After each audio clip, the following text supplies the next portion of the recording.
Hello guys, my name is 711 and welcome to the first week of the Brawl for All. So this is the round 1 battles. Like I said before, I have to fit in 3 battles this week. And so this is the first battle, and I am battling Genius X. Like I said, I hardly know anybody in this whole tournament. So this is a brand new person for me to battle, and so as you can see, he has 3 chances to use a grass move. There's Leech Seed on Celesteela, there's Breloom, and there is Tapu Bulu. And so I brought a Sipper Azumarill. So it doesn't have huge power, so it's not all that strong, but Sipper pretty much shuts down Breloom anyway. Furthermore, I brought the Mega Magnetric, the Mimikyu. I have Watson, and Pikaspook, and Tesla, and Fat Chester, Xerox, and Swimmersby. Now he brought a lot of Pokemon that can potentially set up, so that's why I brought Xerox, and let's get into this battle. First I lead off with Watson, as he leads Tapu Bulu. This Intimidate here is what allows me to live this Woodhammer, and so I just barely live it as I Volt Switch out, and I know that he's Choice Scarf because he was faster. I know he's Choice Scarf, so he's faster, so this is a free knockoff. Whether he predicts it or not, he did not predict the Sipper, and I get a free knockoff. So that's perfectly fine with me. And so what I do now is I go for a Play Rough, he switches into Celesteela, and I miss. So I'm not upset with that whatsoever because that wouldn't have done any damage anyway. So here's an Autotomized Nudge for knockoff just to get rid of Celesteela's item. Leftovers could really help with Celesteela, and I'm glad that they're gone. There's a Heavy Slam here, and I'm really surprised that he used Heavy Slam because he's lighter and he went for Heavy Slam. So that didn't really make a lot of sense. Anyway, I go for Power Up Punch on the switch, and I wanted to go for some Body Slams, but I switch into Swimmersby here because I figured a Squirrel was coming. So that worked out for me quite nicely. And I predicted the switch because Sipper Azumarill completely walls Breloom, and I go into Watson. And now here is Latios, and I fire off the Thunderbolt. Then I go for Signal Beam because Hidden Power Ice is not as strong, and Psyshock takes out Watson, so that's okay with me. I weakened a lot of things on his team. So anyway, I go into Xerox, and I go for Psyshock, that takes out Latios. And Celesteela comes in for free, which is fine with me. I go into Tesla here because that would be a great time for a Thunderbolt.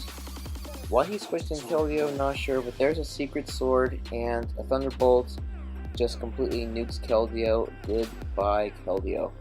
Now, here's an interesting play here, is that now he's going to send out Volcarona. And also, by the way, Tesla is holding a Custap Berry. That Secret Sword did 70.2 damage. No, I did 75.2. So anyway, that's perfect range for the Custap Berry to pop later, and I can still nuke something later on. So whether that be the Celesteela or the Volcarona, I don't know yet, but that is why I do switch here, so I can preserve that Custap Berry. Now in comes Swimmersby as this Volcarona Quiver dances, and I'm not too terribly scared because Aqua Jet still does a good bit. Goes for Inferno Overdrive, critical hit, takes out Swimmersby.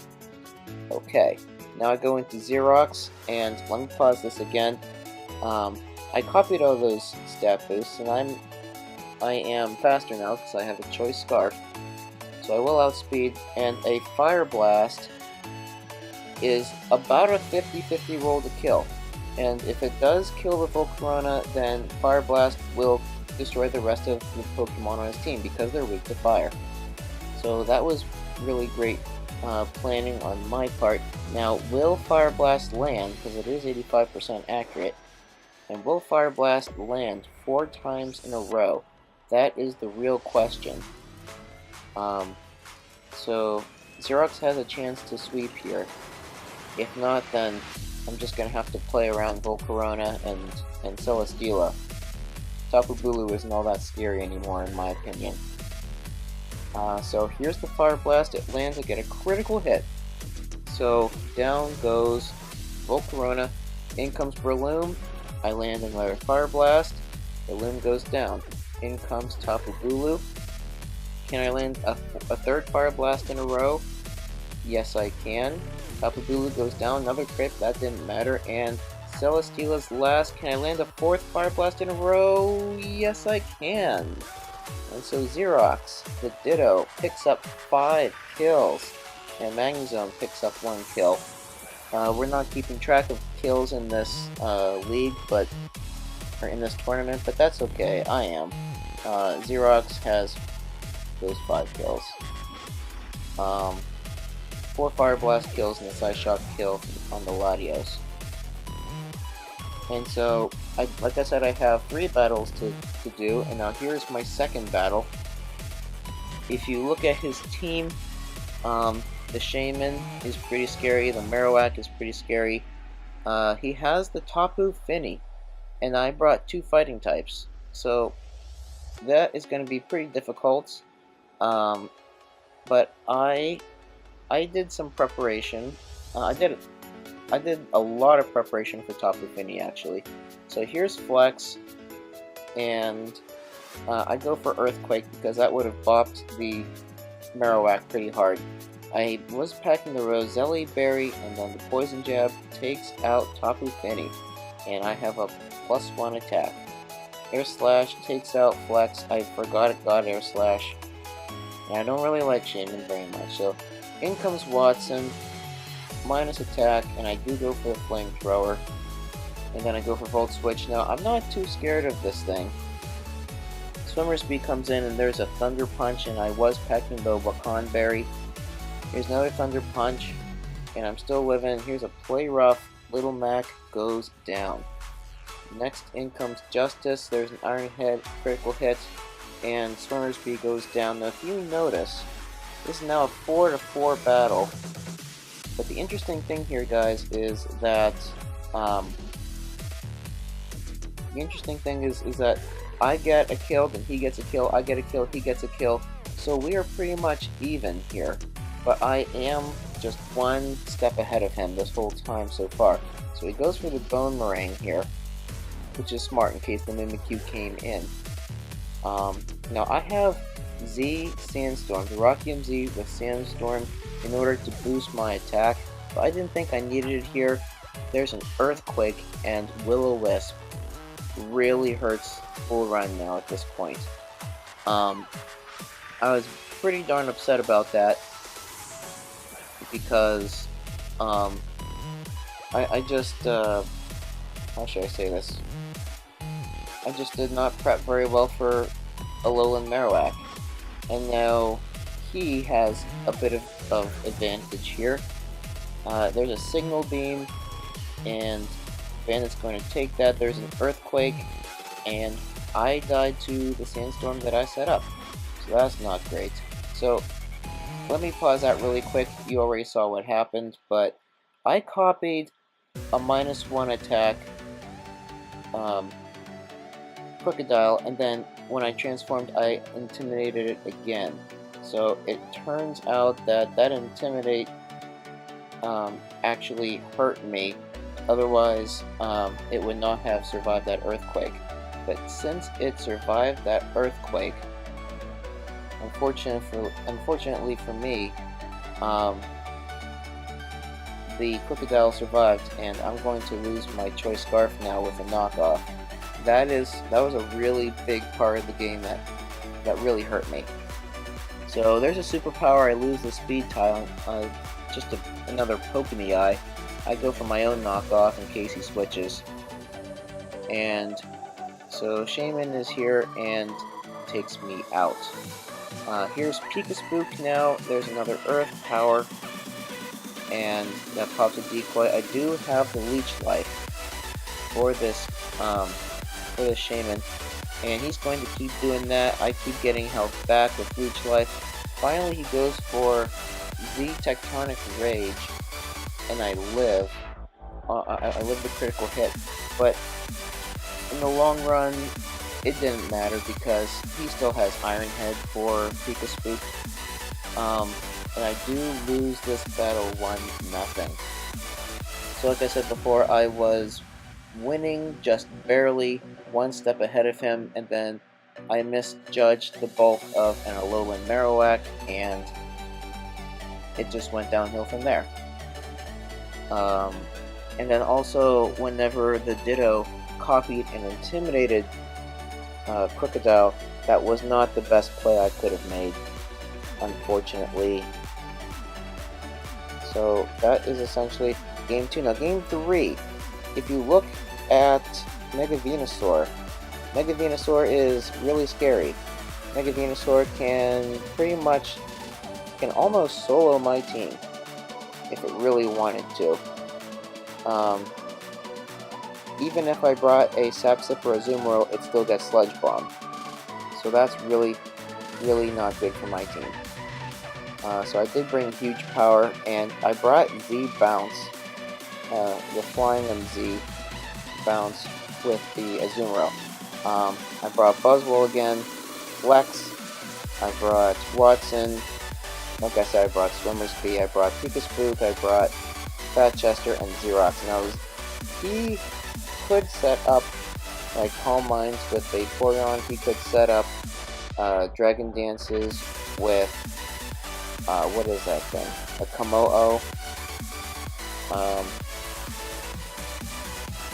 So that is why I brought Xerox. Now let's get into this battle here in a second.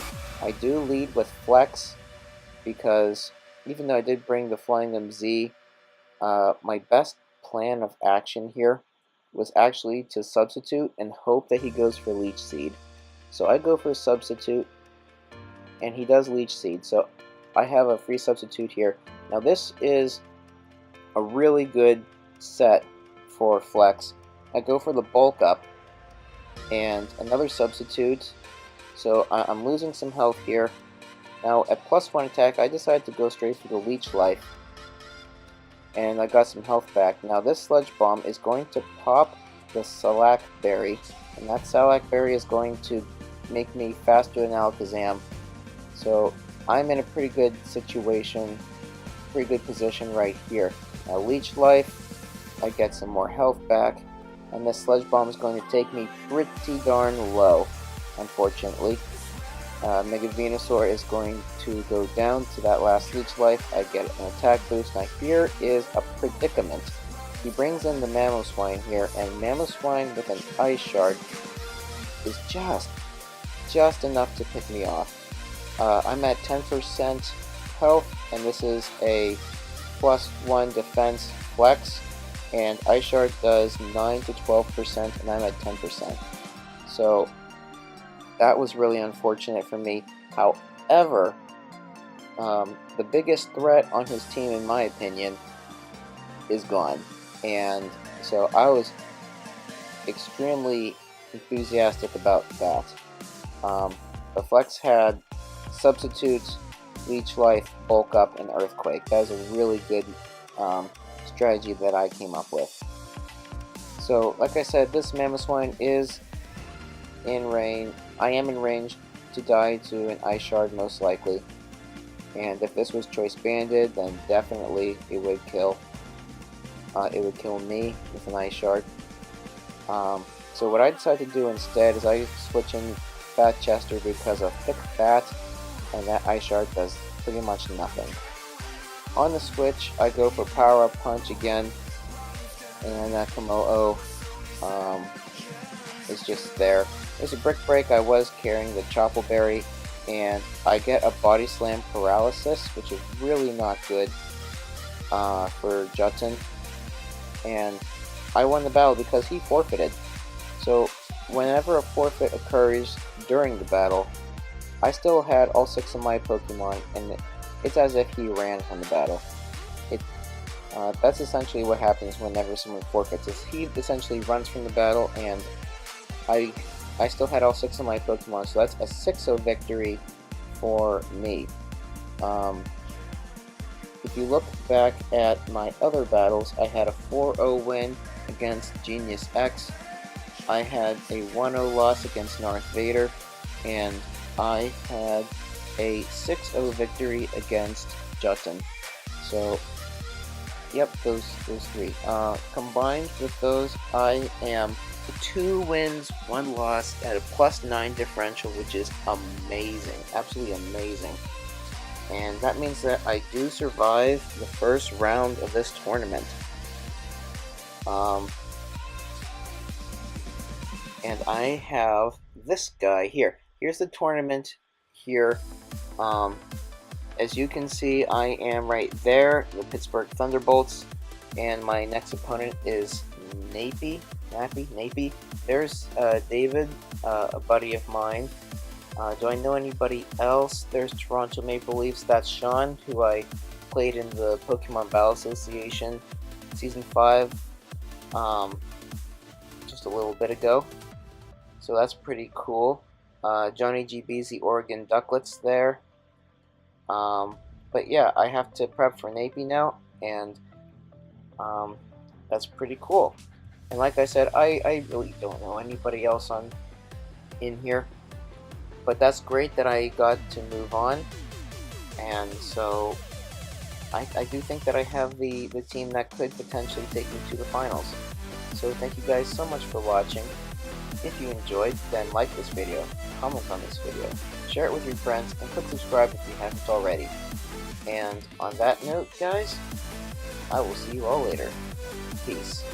Also, one other thing, guys, is Darth Vader, the guy that I lost to. He has a channel. You should check him out. The link is in the description. If you're not subscribed to him, you're doing something wrong. And that's all. Peace.